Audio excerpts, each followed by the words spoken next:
सहनाववतु सहनौ भुनक्तु सह वीर्यं करवावहै तेजस्विनावधीतमस्तु मा विद्विषावहै। ओ शांति शांति शांति। वैदिक जीवन पद्धति की इस कक्षा में आप सबका हार्दिक स्वागत है, अभिनंदन है। पंच महायज्ञों में देव यज्ञ का महत्व अति विशिष्ट है और बिना यज्ञीय भावना के, बिना कल्याण की भावना के हमारा जीवन ठीक ठीक गति और प्रगति नहीं कर सकता है। हम सबका ये उद्देश्य होता है कि हम अपने जीवन में सुख शांति का आधान करें, अपनी पहचान करें, अपनी खोज करें, और जो व्यक्ति वास्तव में अपने को पहचान जाता है वही व्यक्ति अपने जीवन में श्रेष्ठ कर्मों का आधान कर पाता है। और जिसको यही नहीं पता है कि क्या करना है क्या नहीं करना है, मेरा जीवन किस लिए है, मेरे कर्म किस लिए हैं, मैं कर्म क्यों करूं, अपने स्वधर्म को जिसने नहीं जाना है उसका जीवन पशु के समान होता है। मनुष्य का यह कर्तव्य है कि अपने स्व का बोध करे, अपने आप को जाने, अपनी क्षमताओं को जाने। जब व्यक्ति अपनी क्षमताओं को जानेगा तो निश्चित रूप से अपने जीवन को श्रेष्ठतम बना सकता है। और वास्तव में यही सच्चा धर्म है कि हम अपने कर्तव्य को जाने, अपने स्वधर्म को जाने।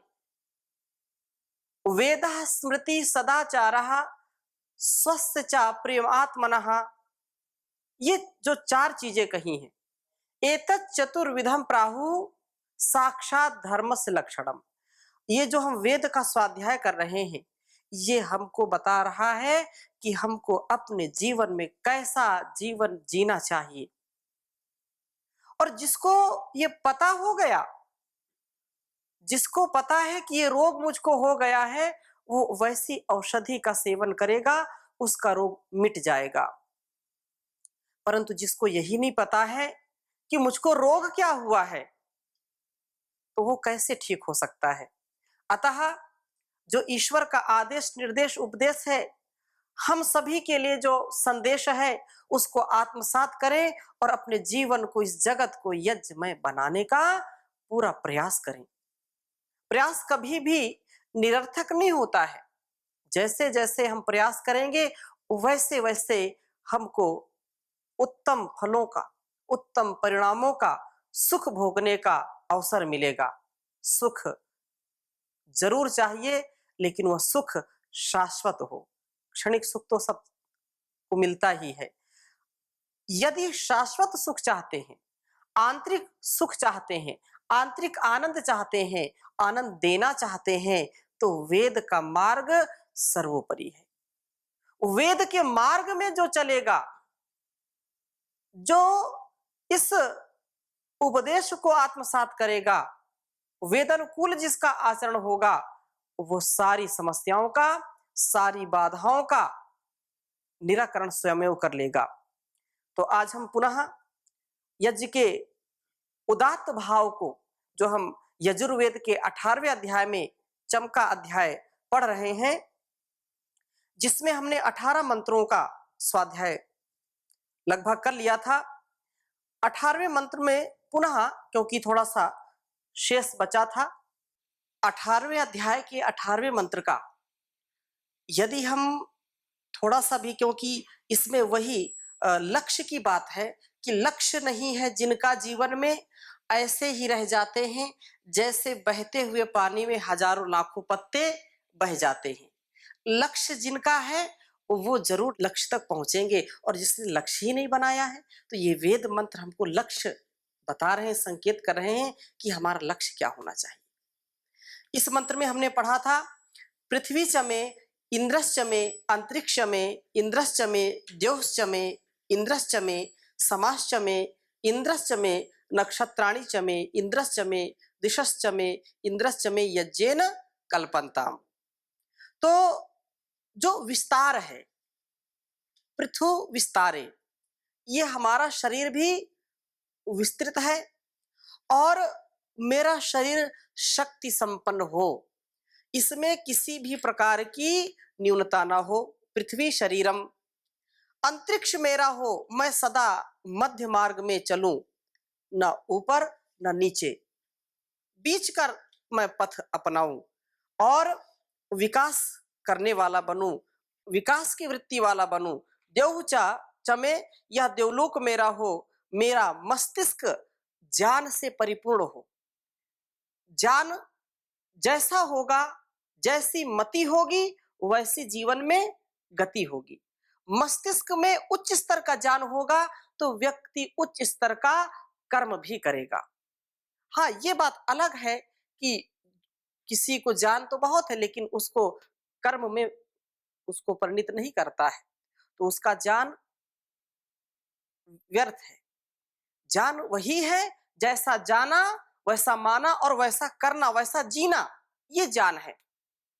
अतः जो विद्या हस्तगत की जाती है उसके लिए भी चार जो सोपान है, चार स्टेप हैं, वो भी ऋषियों ने कहा कि विद्या कैसे आती है। यदि आपको चारों वेदों का ज्ञान हो गया, चारों वेदों के मंत्र आपने रट लिए, 6 दर्शन रट लिए, लेकिन उसका आचरण नहीं किया, उसको उतारा नहीं, तो फिर ज्ञान केवल किताबी ज्ञान होगा।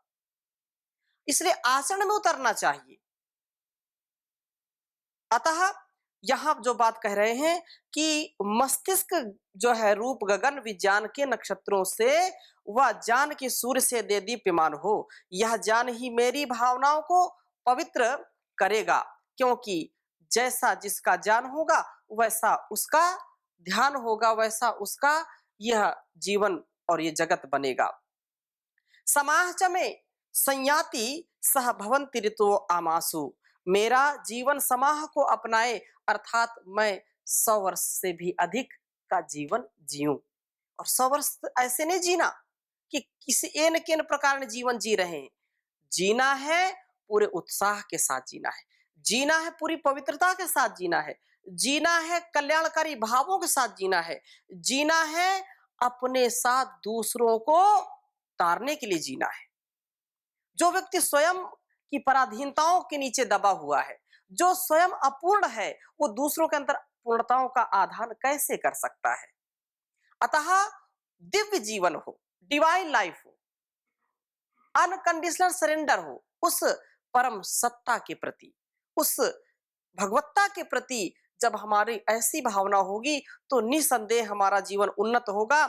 इसलिए कहा कि मैं समाह वर्ष में जिस प्रकार सब ऋतुओं का निवास है, उसी प्रकार मेरे जीवन में ऋतुओं की भांति नियमित गति का निवास हो, और 6 ऋतुओं की भांति मेरा जीवन शम दम तितिक्षा उपरति श्रद्धा समाधान, ये इस षटक संपत्ति वाला हो।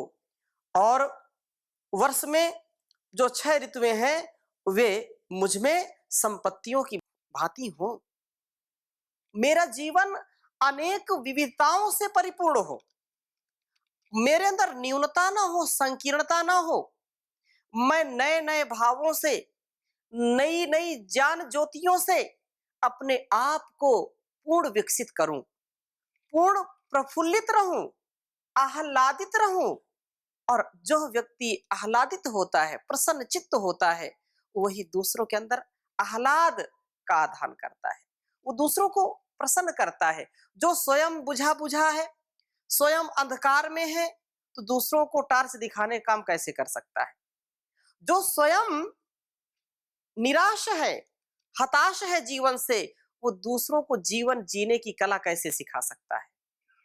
इसलिए मैं जीवन में कैसी भी परिस्थिति में रहूं, मेरा जीवन जैसे यह पूरा वर्ष ऋतुओं से, नए नए फूलों से, नए नए फसलों से, नए नए फलों से पूरित रहता है, वैसे मेरे जीवन में भी कभी दिन तो आएंगे जाएंगे, लेकिन मैं अमीरी आए, गरीबी आए, सुख मिले, दुख मिले, मान मिले, अपमान मिले, लेकिन मेरे जीवन में कभी भी अप्रसन्नता ना आए, कभी भी सूखापन ना हो, नीरसपन ना हो मेरे जीवन में।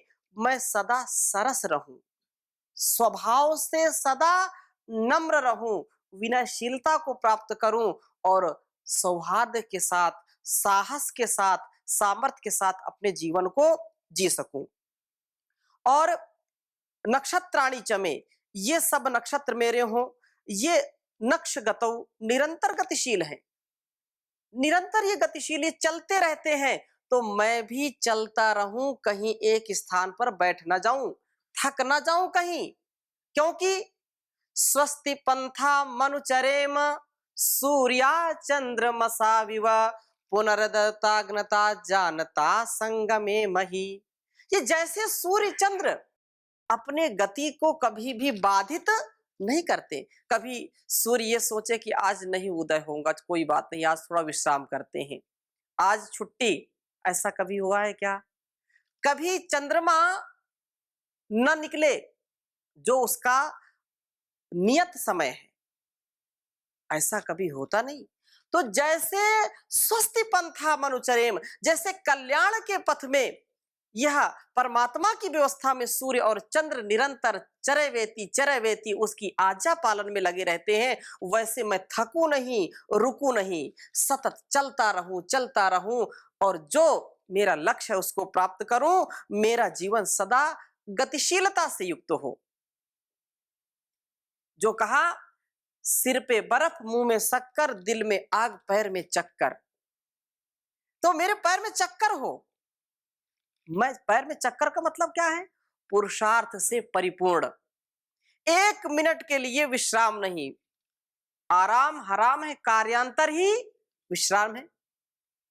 व्यक्ति का सामर्थ्य असीम है, अपार है, अनंत है, अनलिमिटेड है, कोई लिमिट नहीं है, लेकिन हम उसको जगाएं तो यह भावना हमारे अंदर बिल्कुल बस जाए, आप एक क्षण के लिए भी हताश निराश नहीं हो सकते। इसलिए कहा, नक्षत्राणि चमे, जैसे ईश्वर की व्यवस्था में सारे गृह नक्षत्र अपने अपने धुरी में, अपने अपने परिधि में अपना कार्य कर रहे हैं, वैसे मैं अपनी मर्यादा में रहूं, अपने अनुशासन में रहूं, मैं मर्यादा का अतिक्रमण ना करूं, मैं अपने संयम का अतिक्रमण ना करूं, मैं जो अनुशासन है, एक व्यवस्था है, जो विधि है, जो निषेध है, उसका कभी भी अतिक्रमण ना करूं, मैं अनधिकृत कार्य कोई ना करूं, जिसके लिए अधिकृत हूं वही कार्य करूं। ये दो चीजें हम यदि जीवन में सीख जाएं, विधि और निषेध, कर्तव्य पर पूरा ध्यान देना, अधिकार अपने आप मिलेगा, अधिकार की चर्चा नहीं करना, ये अपने कर्तव्य को हम यदि समझ जाएं तो सारी समस्याओं का समाधान अपने आप हो जाएगा। इसलिए वह शक्ति हमें दो दया निधे, कर्तव्य मार्ग पर डट जावें, पर सेवा पर उपकार में हम निज जीवन सफल बना जावें। हम दीन दुखी निबलों विकलों के सेवक बन संताप हरें, जो हैं अटके भूले भटके उनको तारे खुद तर जावें। छल दंभ द्वेष पाखंड झूठ अन्याय से निश दिन दूर रहें, जीवन हो शुद्ध सरल अपना शुचि प्रेम सुधारस बरसावें। वह शक्ति हमें दो दया निधे, कर्तव्य मार्ग पर डट जावें, निज आन मान मर्यादा का प्रभु ध्यान रहे, स्वाभिमान रहे। जिस राष्ट्र में हमने जन्म लिया बलिदान उसी पर हो जावे, वह शक्ति हमें दो दया निधे, कर्तव्य मार्ग पर डट जावे। तो कर्तव्य हमारा क्या है, हमारी ड्यूटी क्या है, तो उस ड्यूटी से मैं कभी डिगू नहीं। जो ड्यूटी है, उस विधाता से जो मिली है ड्यूटी, उसका ईमानदारी से पालन करना। इस संसार में आकर के लोगों से जो ड्यूटी मिली है, उसका पूरा पूरा ईमानदारी से पल पल क्षण क्षण अपने जीवन को ड्यूटी से बांध करके रखना। ऐसा यदि हम जीवन जी पाए तो इससे बढ़कर के सुखद और कुछ हो नहीं सकता है। जब जब हम अपने ड्यूटी से हटते हैं, अपने स्वधर्म से हटते हैं, तब तब हमारे जीवन में अशांति, अशुचिता, अपवित्रता, अहंकार आदि दुर्गुण दुर्व्यसन आ जाते हैं। इसलिए मैं गतिशील रहूं, ना क्षीयन्ते, गतिशीलता ही मेरी अक्षीणता का कारण बने। और अंत में कहा दिशा में, दिशश्च में कहा कि ये सब दिशाएं मेरी हो, मैं इनसे क्रमशः आगे बढ़ने का, जो प्राची प्राअंच दाक्षिण्य प्राप्त करने का जो है, दक्षिणा अथवा नम्र बने रहने, अवाची अव अंचा, प्रत्याहार प्रतीचि प्रति अंचा, इंद्रियों के विषय में वापस लाने तथा ऊर्ध्व गति वाला होने से जो है उदीची उद अंचा का उपदेश ग्रहण करूं, तथा ये सब भावनाएं यज्ञेन उस परम पुरुष, उस परम पिता परमेश्वर के संपर्क से, उसकी सन्निधि से, उसकी कृपा से यह सामर्थ्य मेरे अंदर उत्पन्न हो, ताकि ये सारी भावनाओं को मैं संपन्न कर पाऊं, ये निष्पन्नता को प्राप्त हो। ये जब मेरे जीवन में ऐसे शुभ गुण आएंगे तो मैं इन सब बातों को पूर्ण रूप से देने के लिए इंद्रश्च में मैं इंद्रिय जित बना रहूं, अर्थात जितेंद्रिय बन करके इन सारी चीजों को मैं आत्मसात कर सकता हूं। इसलिए मैं शरीर की शक्तियों का विस्तार करूं, न्यूनता ना हो, उसके लिए शुद्ध आहार, शुद्ध विचार, शुद्ध व्यवहार और शुद्ध आपका दिनचर्या जो है, आहार विहार में वो दिनचर्या आ जाती है। आहार विहार और विचार यही हमको स्वस्थ जीवन दे सकते हैं और एक क्षण के लिए भी प्रज्ञा अपराध न आने पाए। आपका आहार शुद्ध है, आपका विचार शुद्ध है, आपका व्यवहार शुद्ध है, तो आप जल्दी से अस्वस्थ नहीं होंगे। लेकिन जब इनमें अशुद्धता आएगी, आपके विचार में कुछ दूसरी चीज चलेगी, तो आपका प्रज्ञा अपराध आपको रोगी कर देगा। इसलिए जैसा जाना है वैसा ही जीना है। कितना भी आप परेशान हो जाएं, हताश हो जाएं, लेकिन कभी भी अपने लक्ष्य से, अपने संकल्पों से आपको पीछे नहीं हटना है। इसलिए ये कहा कि मैं मस्तिष्क को प्रकाशमय करूं, षटक संपत्ति को प्राप्त करूं, निरंतर क्रियाशील होऊं और दिशाओं के उपदेश को ग्रहण करके आगे बढ़ूं, नम्र बना रहूं। जीवन में नम्रता बहुत बड़ा धन है। जिसके जीवन में नम्रता नहीं है, कितनी गुणों का खान हो जाए वो, उसका कोई मूल्य नहीं है। इसलिए सबसे ये जो बात कही जाती है, कितनी बार इसको दोहराएं, कितनी बार इसका आस्वादन करें, कितनी बार हम इसको सुन करके, सुना करके अपने जीवन में उतारें। हमारे जीवन में विनम्रता बहुत बड़ा धन है। यदि विनम्रता आ गई, विनयशीलता आ गई, तो हमको अनेक गुणों से, अनेक सुविधाओं से, अनेक सुखों से इस दुनिया के लोग और उस परमात्मा की जो व्यवस्था है वो अपने आप हमको सुसज्जित कर देंगे। इसलिए बार बार देखो, वेद का भी यह आदेश है। पिछले मंत्रों में भी हमने बात पढ़ी थी, विनयशीलता आए। जैसे वृक्षों में फल आते हैं और वो झुक जाते हैं, यहाँ भी इस बात को कहा, जो मैं इंद्र बनूं, अर्थात जितेंद्रीय बनूं और जितेंद्रीय बन करके आगे बढ़ूं और आगे बढ़ने के साथ साथ नम्र बना रहूं। नम्रता मेरी कम ना हो, आगे बढ़ना है लेकिन विनम्रता के साथ।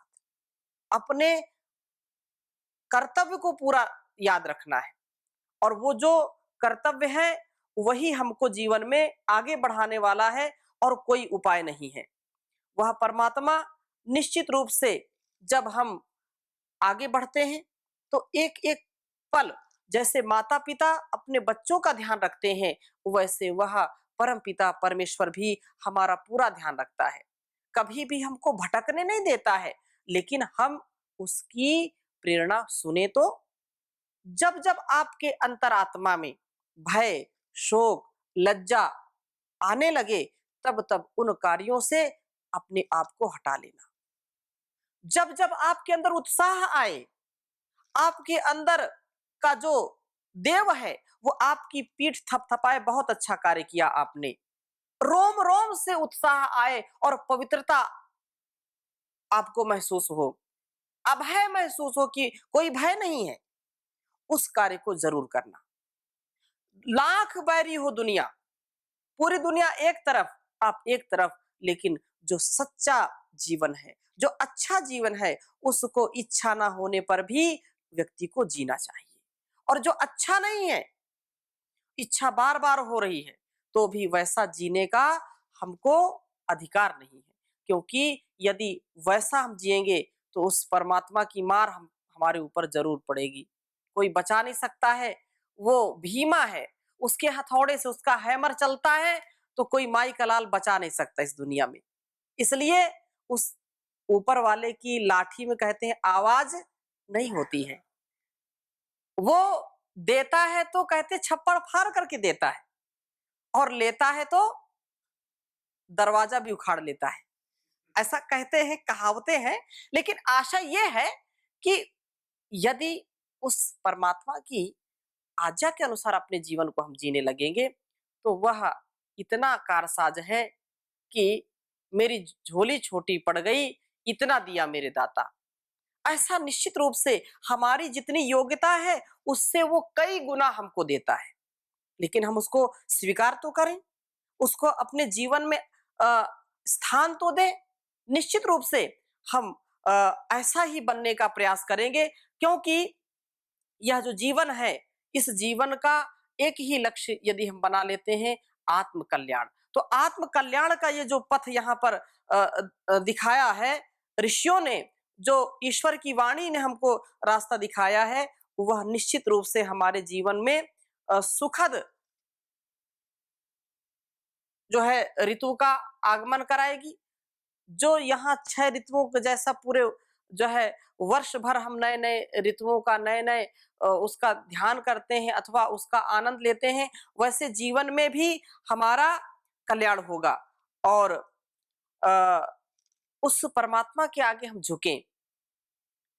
जिस आदमी का सर झुके भगवान के आगे, सारी दुनिया झुकती है उस इंसान के आगे। खुले आकाश में उड़ती पतंगे साथ में डोरी, मगर क्या डर उसे जिसके प्रभु हाथ में डोरी। ताकत फीकी पड़ती है उस बलवान के आगे, जिस आदमी का सिर झुके भगवान के आगे, सारी दुनिया झुकती है उस इंसान के आगे। बड़े से भी बड़ा संकट उसे फिसला नहीं सकता, मुसीबत के दिनों में वह कभी घबरा नहीं सकता। उसको ठहरा पाओगे हर तूफान के आगे, जिस आदमी का सर झुके भगवान के आगे, सारी दुनिया झुकती है उस इंसान के आगे। बसे वह देवता बनकर जमाने के ख्यालों में, उसी के नाम का चर्चा अंधेरों में उजालों में। सूरज भी क्या चमकेगा उसकी शान के आगे, जिस आदमी का सर झुके भगवान के आगे, सारी दुनिया झुकती है उस इंसान के आगे। सारे इम्तिहानों में हमेशा पास होता है, पथिक जीवन की राहों में कभी ना उदास होता है। मंजिल खुद आ जाती है उस मेहमान के आगे, सारी दुनिया झुकती है उस इंसान के आगे, जिस आदमी का सर झुके भगवान के आगे। तो उस परमात्मा के आगे यदि हम नतमस्तक हैं तो सारी दुनिया हमारे लिए नतमस्तक है। अहंकार के साथ यदि हम आगे बढ़ेंगे तो अहंकार तो चकनाचूर जो है होगा और हमारा भी कोई अता पता नहीं मिलेगा। इसलिए बड़े बड़े आए और इस दुनिया से बड़े बड़े चले गए। अपने आप को यदि हम संभालना चाहते हैं तो अहंकार से बचें और जो वैदिक जीवन पद्धति है, जो ऋषियों की पद्धति है, जो वेदों का आदेश निर्देश है, उसको हम अपने जीवन का एक ऐसा साधन माने जिससे सारे संसाधनों की प्राप्ति होती है और कोई उपाय नहीं इस संसार में। तो ये हमको बिल्कुल दृढ़ता के साथ स्वीकार करना चाहिए। और एक बात, जब कोई बात हमको स्वीकार हो जाती है, हम उसको अंगीकार कर लेते हैं, तो निश्चित रूप से हमारे स्वभाव से, हमारी वाणी से, हमारे व्यवहार से जो कुछ भी प्रदर्शित होता है वो समाज को, राष्ट्र को उन्नत करने वाला होता है। इसमें कोई शंका नहीं है। यदि हमारे अंदर पवित्रता और हमारे अंदर वैदिक जीवन का आधार है तो हमारे आसपास के लोग भी हमारे जीवन से सीख लेते हैं। तो हम यदि किसी को अच्छा नहीं सिखा सकते हैं तो बुरा सिखाने का भी कोई अधिकार हमको नहीं है। हम सदा सर्वदा उच्च भाव से जिए। यदि वेद की एक ऋचा को, एक मंत्र को अपने जीवन का साधन बना ले, अपने जीवन का इन मंत्रों का जो है अपने जीवन में और इस मंत्र को यंत्र बना ले जीने का, तो निश्चित रूप से ये तार देगा। और ऐसे कितना भी हम पढ़े और हमने जीवन में नहीं उतारा तो ये मार देगा। आज की कक्षा को यहीं पर विराम देते हैं।